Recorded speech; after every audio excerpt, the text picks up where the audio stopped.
সময় খুব চালাক। যৌবনের লোভ দেখিয়ে শৈশব কেড়ে নেয়, অর্থের লোভ দেখিয়ে যৌবন কেড়ে নেয়, অবশেষে মৃত্যু সব কেড়ে নেয়। ভাগ্য যখন আর সময় দুটোই একসাথে খারাপ হয়, তখন মানুষের অনেক কথাই শুনতে হয়।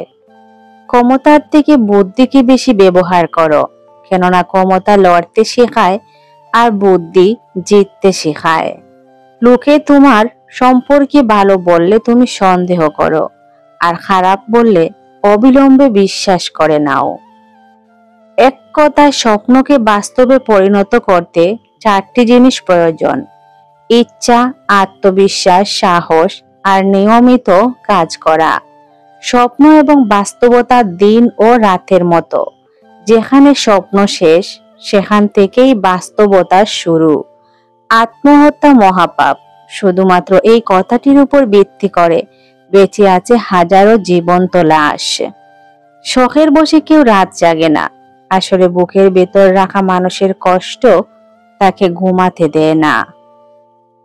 যখন জীবন তোমাকে কাঁদানোর জন্য শত কারণ দেখাবে, তখন তোমার জীবনকে তুমি বুঝিয়ে দাও যে তোমার কাছে হাসির জন্য হাজারটা উপায় আছে।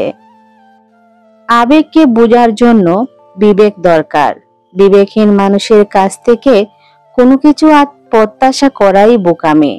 বিবেকবোধ থাকলে 4 বছরের শিশুকে যন্ত্রণা পেতে হতো না, ভালোবেসে কাউকে মরতে হতো না, খিদের জ্বালায় কাউকে অভুক্ত থাকতে হতো না, বৃদ্ধাশ্রম কোনো বাবা মায়ের ঠিকানা হতো না, সংসার গড়ার স্বপ্ন নিয়ে মেয়েদের পুড়ে মরতে হতো না।